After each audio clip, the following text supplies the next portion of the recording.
Hello everyone, so in this video we'd like to share that the work we finished in the Hyundai Sonata Premium 2016, which we already finished with the digital connection. So basically everything already fit perfectly into the place like usual. Our system, Sonata, and we fit it with the full premium package and digital connection and full HD anti-glare and super reverse camera. So this is the connection here, this is the connection here, and reverse camera. You will see the parking sensor showing up all on the screen, and even better, you see this our parking sensor display will show 1, 2, 3 and 4 section for the 4 parking sensor, not like the factory display. It only has 3 section. Okay, so they actually combine 2 meter sensor for 1 section in the display, but in our system here it will have 1, 2, 3 and 4 section for the reverse and front parking sensor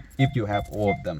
In this case the premium one has all of them, so that's the way. And yep, reverse camera, beautiful, perfectly fit like factory fit at the back end. You can't tell if that is not factory camera. Okay, 100%. So here we go, the whole system, and we actually have everything fit nice and waiting for the pickup. So we will see you on the next one soon, and thank you for watching. Don't forget to click subscribe. Thank you and see you then.